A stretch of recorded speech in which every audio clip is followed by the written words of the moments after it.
typical example is 2019, when we came out of IMF. What happened in 2020? All the confusion started again. So we need to be able to pinpoint where this particular challenge is and sanction and get people to make sure that they do what they have to do. But then, Koku, one finger is pointing at government, three fingers are pointing back at us, the people. In as much as we are asking for information from government, the responsibility lies on us.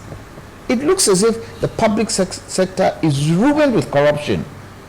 It's ruined with corruption. And but when you look at the figures, you ask yourself, hey, Ghana, Ghana, do you have this amount of money? And it just goes to waste. Sometimes it's not followed up. Sometimes money is allotted for a particular issue, and then instead of using it for that, it's used for something else, and it's not reported.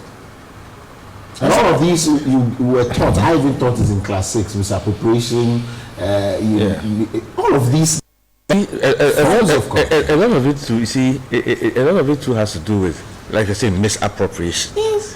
And some of it is because no. We must be clear.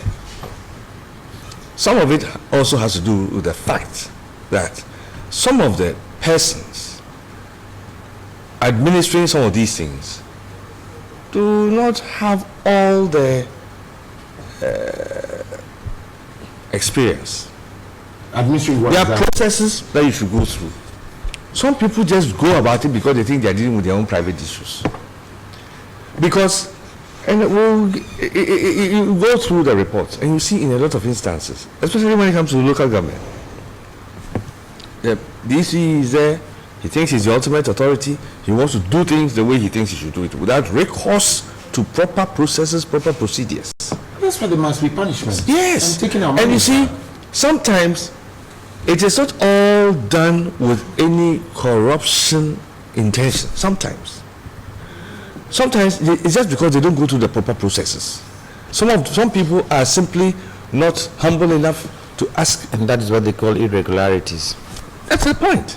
It's the irregular. That's why I'm just saying that there's two things. There's retrieving the money. Yeah. Now, when there's a prosecution, right? They're saying, oh, the prosecution is going to, somebody said, the prosecution is going to bring the money. But the prosecution makes everybody alive. Absolutely. No, not bring the money, but throw them in jail. Prosecution, the money we are looking the for. Process of prosecution may not necessarily end up with somebody in jail. Yeah, but the prosecution in itself is a deterrent. It's enough deterrent. Yeah, I agree. And enough to make somebody appreciate that, look, in his own wisdom, he better seek advice. Because if it's a corporate entity and he's going to do something, he doesn't see anything wrong with asking the opinion, or sometimes it's even the corporate structure. Before you authorize something, a certain deputy somewhere or somebody in some particular department also has to give a certain input before you go ahead with what you want to do. But sometimes when people come to certain offices with political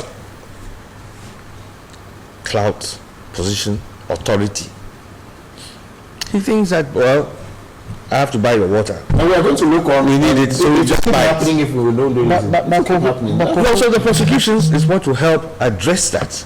I see. And who will do that? Nobody's ready to. One of the major challenges we have with our public sector, they don't talk to each other. How's that? Everybody feels they are an island upon themselves. Oh, right. Okay. And so you don't have that connection between those institutions that handle our financial matters, because everybody feels I'm boss. Yeah. And it creates a lot of challenges. It creates a lot of stop gaps. Something has to go forward. National Communication says they are not doing it. Okay, NCA, they don't want to know because Minister, it doesn't help us. That communication is not there. And for the life of me, I don't understand where all that came from. And yes, Philip was right. There are some people in the public service who have learned on the job and really don't have the expertise. But who is to blame? Well, whoever appointed them. When you have job for the boys, what do you expect? Okay, right. What do you expect?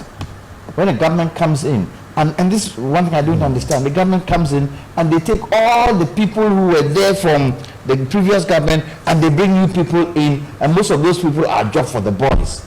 Don't even understand what it takes to execute the job they've given them. You forgive me. But, I mean, I won't say this on. No. I mean, it's a national problem, and this issue transcends governments. It's not blamable to any particular government. It transcends. Yes. It's something that has happened. You know, it didn't used to happen like that before. At all. Ghana civil service was the The British came. I mean, to learn from us. The continent of Africa. It was the pride of the continent of Africa. Pride. The civil service of Ghana No way. was a pride. Europeans will come to Ghana to learn from us. From us. Then we destroyed it. Destroyed it. We destroyed it. You see, I don't want to go there. When I go there, you see why have I gone there? But there was a certain period in that history we destroyed it. Destroyed Because some of the people who were there at the help didn't have a clue of how the system worked. And felt any big they man came can and be like a managing destroyed it. director. Destroyed it. And we have President Kufuor tried hard Yes, he did. to try and bring things back. He tried hard to depoliticize and get the systems to work. He tried hard. He brought people from other parties for people to know that, look, we are doing this as a government, Building as a country. nation. We are building a nation. He tried. It didn't work. Well, let's not say that. That's not fair to him.